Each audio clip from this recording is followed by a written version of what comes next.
श्री हनुमान जयंती अर्थात चैत्र पूर्णिमा। चैत्र शुक्ल पूर्णिमा के दिन माता अंजनी के गर्भ से राम भक्त हनुमान जी का जन्म हुआ था। इसलिए इस दिन को हनुमान जयंती के रूप में मनाया जाता है। इस दिन हनुमान जी की प्रतिमा को सजाया जाना चाहिए, पूजा करके आरती की जानी चाहिए। उसके बाद हनुमान जी को भोग लगाकर सबको प्रसाद बांटना चाहिए। अगर किसी घर में लड़की हो तो उसके हाथ से जिमा दें। इससे लड़की की उम्र बढ़ेगी और उसके कष्ट कटेंगे। भगवान की पूजा करके सामर्थ्य अनुसार दान देना चाहिए। हनुमान जी को शिव जी का 11वां अवतार माना जाता है।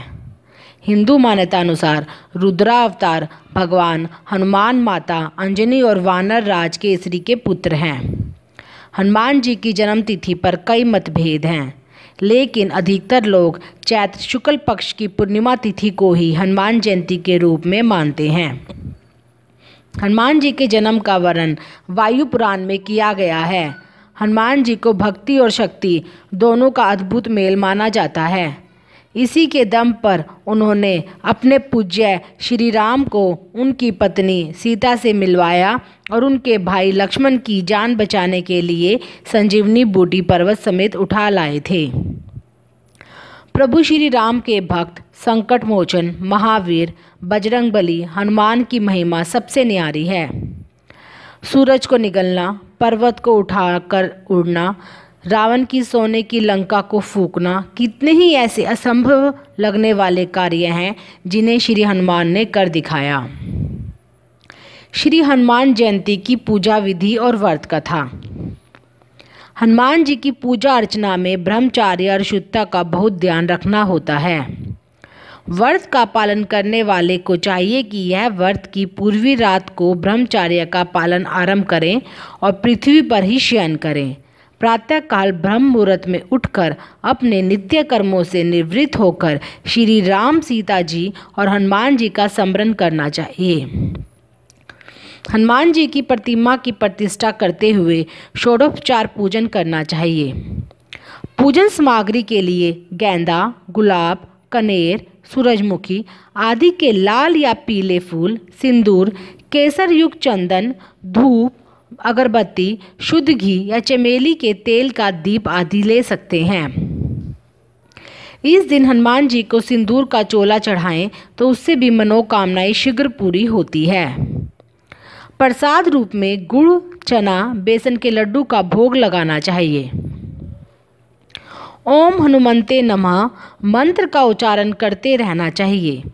इस समय रामायण एवं सुंदरकांड का पाठ करना चाहिए। वह संभव हो सके तो श्री हनुमान चालीसा के सुंदरकांड के अखंड पाठ का आयोजन करना चाहिए। सच्चे मन और पूरी श्रद्धा से सभी के लिए प्रार्थना करें। हनुमान जी की हर बुरी शक्ति का नाश कर हर काम में आगे बढ़ने में मदद करने वाले हैं। चूंकि हनुमान जी खुद श्री राम के अनन्य भक्त थे, तो आप श्री राम की पूजा से भी उनको प्रसन्न कर सकते हैं। हनुमान जी का जन्म दिवस उनके भक्तों के लिए परम पुण्य दिवस है। इस दिन हनुमान जी की प्रसन्नता हेतु उन्हें तिल और सिंदूर चढ़ाया जाता है। हनुमान जी को मोदक बहुत पसंद है, अतः इन्हें मोदक का भी भोग लगाना चाहिए। हनुमान जयंती पर हनुमान चालीसा, हनुमान अष्टक, बजरंग बाण एवं रामायण का पाठ करने से हनुमान जी की कृपा प्राप्त होती है। हनुमान की जन्म कथा। हनुमान जी का जन्म वैसे तो 2 तिथियों में मनाया जाता है। पहला चैत्र माह की पूर्णिमा को, तो दूसरी तिथि कार्तिक माह के कृष्ण पक्ष की चतुर्दशी को मनाया जाता है। पौराणिक ग्रंथों में भी दोनों तिथियों का उल्लेख मिलता है, लेकिन एक तिथि को जन्म दिवस के रूप में तो दूसरी को विजय अभिनंदन महोत्सव के रूप में मनाया जाता है। उनकी जयंती को लेकर 2 कथाएं भी प्रचलित हैं। चैत्र माह की पूर्णिमा को जन्मे हनुमान। हनुमान जी के जन्म के विषय में कथा प्रचलित है कि देवी अंजना और केसरी की कोई संतान नहीं थी। इससे दुखी होकर यह दोनों मतंग मुनि के पास पहुँचे। मुनि के बताए निर्देश के अनुसार दोनों 12 वर्षों तक वायु पीकर तपस्या करते रहे। इनकी तपस्या से प्रसन्न होकर वायुदेव ने पुत्र प्राप्ति का वरदान दिया। कथा है कि इसी समय अयोध्या में पुत्र प्राप्ति की कामना से दशरथ की अपनी पत्नियों के साथ पुत्रेष्टि यज्ञ कर रहे थे। उसे यज्ञ से जो फल प्राप्त हुआ दशरथ जी ने अपनी तीनों रानियों में बांट दिया।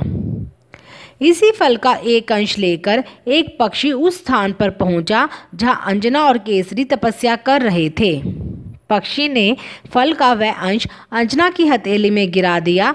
इस फल को खाने से अंजना भी गर्भवती हो गई और चैत्र शुक्ल नवमी तिथि को अंजना के घर वायुदेव के वरदान के फल स्वरूप में रुद्र के 11वें अवतार हनुमान जी का जन्म हुआ।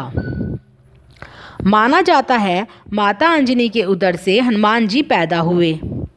उन्हें बड़ी जोर की भूख लगी हुई थी, इसलिए वे जन्म लेने के तुरंत बाद आकाश में उछले और सूर्य को फल समझकर खाने की ओर दौड़े।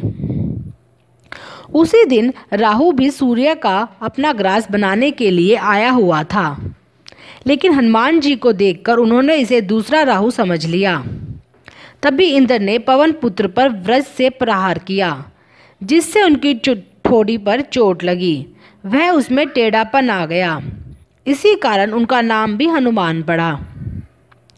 इस दिन चैत्र माह की पूर्णिमा से इस तिथि को हनुमान जयंती के रूप में मनाया जाता है। दिवाली को भी मनाई जाती है हनुमान जयंती। वहीं दूसरी माता कथा माता सीता के से हनुमान को मिले अमृता के वरदान से जुड़ी है। हुआ यूं कि एक बार माता सीता अपनी मांग में सिंदूर लगा रही थी, तो हनुमान जी को यह देखकर जिज्ञासा जागी कि माता ऐसा क्यों कर रही है।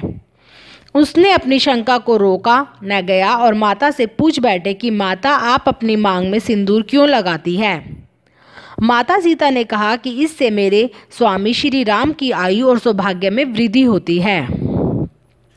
राम भक्त हनुमान ने सोचा, जब माता सीता के चुटकी भर सिंदूर लगाने से प्रभु श्री राम का संयोग और आयु बढ़ती है, तो क्यों ना पूरे शरीर पर ही सिंदूर लगाने लगूं। उन्होंने ऐसा ही किया। इसके बाद माता सीता ने उनकी भक्ति और समर्पण को देखकर महावीर हनुमान को अमरता का वरदान दिया। माना जाता है कि यह दिन दीपावली का दिन था, इसलिए इस दिन को भी हनुमान जयंती के रूप में मनाया जाता है। सिंदूर चढ़ाने से बजरंगबली के प्रसन्न होने का भी यही रहस्य है।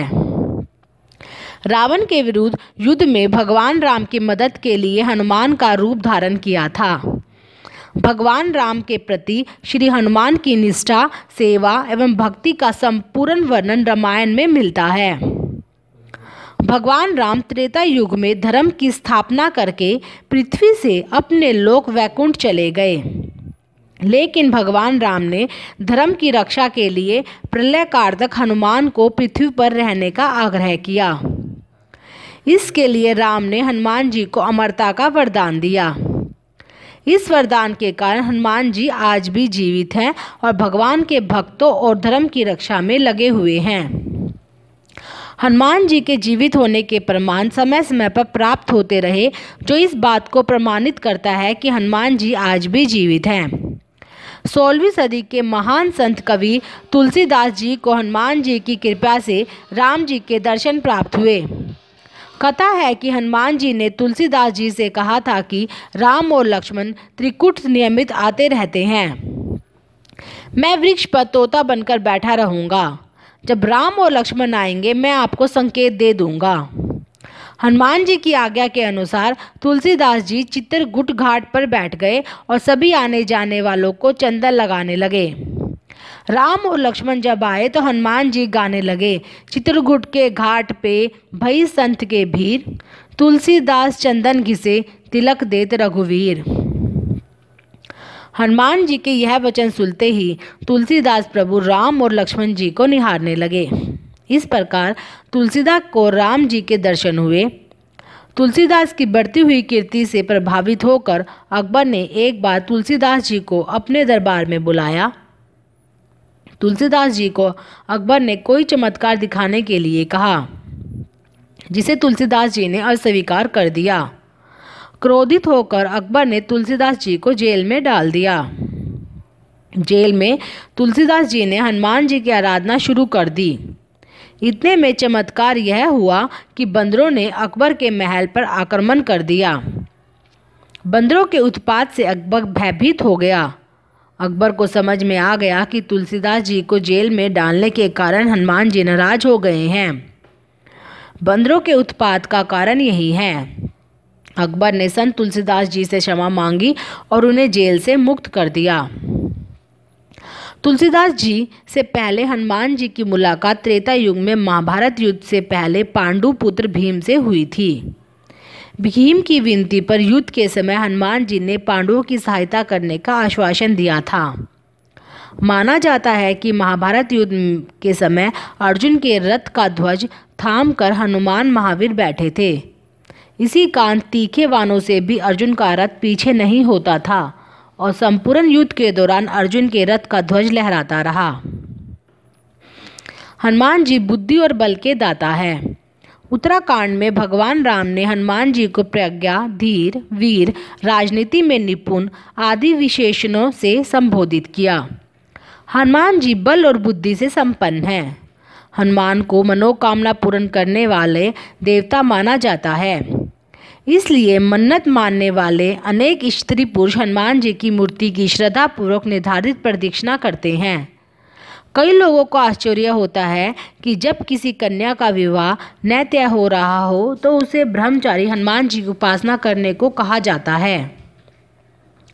हनुमान जयंती को मनाने के पीछे का इतिहास। एक बार एक महान संत अंगिरा स्वर्ग के स्वामी इंद्र से मिलने के लिए स्वर्ग आ गए और उन्होंने स्वागत स्वर्ग की अप्सरा पुष्पी स्थला के नृत्य के साथ किया। हालांकि संत को इस प्रकार के नृत्य में कोई रुचि नहीं थी। उन्होंने उसी स्थान पर उसी समय अपने प्रभु का ध्यान शुरू कर दिया। नृत्य के अंत में इंद्र से उनसे नृत्य के प्रदर्शन के बारे में पूछा। वे उस समय चुप थे और उन्होंने कहा कि मैं अपने प्रभु के गहरे ध्यान में था, क्योंकि मुझे इस तरह के नृत्य प्रदर्शन में कोई रुचि नहीं है। यह इंद्र अप्सरा के लिए बहुत अधिक लज्जा का विषय बन गया था। उसने संत को निराश करना शुरू कर दिया। तब अंगिरा ने उसे शाप दिया, देखो तुमने स्वर्ग से पृथ्वी को नीचा दिखाया है। तुम पर्वतीय क्षेत्र के जंगलों में मादा बंदर के रूप में पैदा हो। उसे फिर अपनी गलती का एहसास हुआ और संत से क्षमा याचना की। तब उस संत को उस पर थोड़ी सी दवा आई और उन्होंने उसे आशीर्वाद दिया कि प्रभु का एक महान भक्त तुमसे पैदा होगा। वह सदैव परमात्मा की सेवा करेगा। इसके बाद वह कुंजार पृथ्वी पर बंदरों के राजा की बंटी बनी और उनका विवाह सुमेर पर्वत के राजा केसरी से हुआ। उन्होंने 5 दिव्य तत्वों जैसे ऋषि अंगिरा का श्राप और आशीर्वाद, उसकी पूजा, भगवान शिव का आशीर्वाद, वायुदेव का आशीर्वाद और पुत्र श्रेष्ठ यज्ञ से हनुमान को जन्म दिया। यह माना जाता है कि भगवान शिव ने पृथ्वी पर मनुष्य के रूप में पुनः जन्म 11वें रुद्र अवतार के रूप में हनुमान बनकर जन्म लिया, क्योंकि वे अपने वास्तविक रूप में भगवान श्री राम की सेवा नहीं कर सकते थे। सभी वानर समुदाय सहित मनुष्यों को बहुत खुशी हुई और महान उत्साह और जोश के साथ नाचकर, गाकर और बहुत सी अन्य खुशियाँ वाली गतिविधियों के साथ उनका जन्मदिन मनाया। तब से ही यह दिन उनके भक्तों के द्वारा उन्हीं की तरह ताकत और बुद्धिमत्ता प्राप्त करने के लिए हनुमान जयंती को मनाया जाता है। हनुमान जयंती मनाने का महत्व। हनुमान जयंती का समारोह प्रकृति के अद्भुत प्राणी के साथ पूरी हनुमान प्रजाति के सह अस्तित्व में संतुलन की ओर संकेत करता है। प्रभु हनुमान वानर समुदाय से थे और हिंदू धर्म के लोग हनुमान जी को एक दैवीय जीव के रूप में पूजते हैं। यह त्यौहार सभी के लिए बहुत अधिक महत्व रखता है। हालांकि ब्रह्मचारी, पहलवान और बलवान इस समारोह की ओर से विशेष रूप से प्रेरित होते हैं। हनुमान जी अपने भक्तों के बीच में बहुत से नामों से जाने जाते हैं, जैसे बजरंगबली, पवनसूत, पवन कुमार, महावीर, बाली बीमा, मारुसूद, संकट मोचन, अंजनी सूत, मारुति आदि। हनुमान अवतार को महान शक्ति, आस्था, भक्ति, ताकत, ज्ञान, दैवीय शक्ति, बहादुरी, बुद्धिमत्ता, निस्वार्थ सेवा भावना आदि गुणों के साथ भगवान शिव का 11वां रुद्र अवतार माना जाता है। उन्होंने अपना पूरा जीवन भगवान श्री राम और माता सीता की भक्ति में लगा दिया और बिना किसी उद्देश्य के कभी भी अपनी शक्तियों का प्रदर्शन नहीं किया। हनुमान भक्त हनुमान जी की प्रार्थना उनके जैसा बल, बुद्धि, ज्ञान का आशीर्वाद प्राप्त करने के लिए करते हैं। इनके भक्तों के द्वारा इनकी पूजा बहुत से तरीकों से की जाती है। कुछ लोग अपने जीवन में शक्ति, प्रसिद्धि, सफलता आदि प्राप्त करने के लिए बहुत समय तक इनके नाम का जाप करने के द्वारा ध्यान करते हैं। वहीं कुछ लोग इन सब के लिए हनुमान चालीसा का जाप करते हैं। हनुमान मंत्र: मनोजयम मारुततुल्य वेगम जितेंद्रियम बुद्धिमताम वरिष्ठम वातत्वमजं वानर युध मुख्यम श्री रामदूतम शरणम प्रपदे। हनुमान जी की आरती। आरती कीजे हनुमान लला की, दुष्ट दलन रघुनाथ कला की। जाके बल से गिरवर कापे, रोक दोष जाके निकट न झाके। आरती कीजे हनुमान लला की, दुष्ट दलन रघुनाथ कला की। अंजनी पुत्र महाबलदाई, संतन के प्रभु सदा सहाय। देवीरा रघुनाथ पठाए, लंका जाय सुधि लाए। आरती कीजे हनुमान लला की, दुष्ट दलन रघुनाथ कला की। लंका सोकोट समुंदर सिखाई, जात पवन सुत बार न लाई। लंका जाई असुर संहारे, सिया राम जी के काज सवारे। आरती कीजे हनुमान लला की, दुष्ट दल रघुनाथ कला की। लक्ष्मण मूर्छित पड़े सकारे, आनी संजीवन प्राण उभारे। पैथी पाताल तोहि जम तारे, अहि रावण की भुजा उखारे। आरती कीजे हनुमान लला की, दुष्ट दलन रघुनाथ कला की। बाई भुजा असुर दल मारे, दाहिने भुजा सब संत जन उभारे। सुर नर मुनि जन आरती उतारे, जय जय जय हनुमान उचारे। आरती कीजे हनुमान लला की, दुष्ट दलन रघुनाथ कला की। कंचन थार कपूर लो छाई, आरती करत अंजना माई। जो हनुमान जी की आरती गावे, बसई वैकुंठ परम पद पावे। आरती कीजे हनुमान की, दुष्ट दलन रघुनाथ कला की। लंका विध्वंस किए रघुराई, तुलसीदास स्वामी कीर्ति गाई। आरती कीजे हनुमान लला की, दुष्ट दलन रघुनाथ कला की।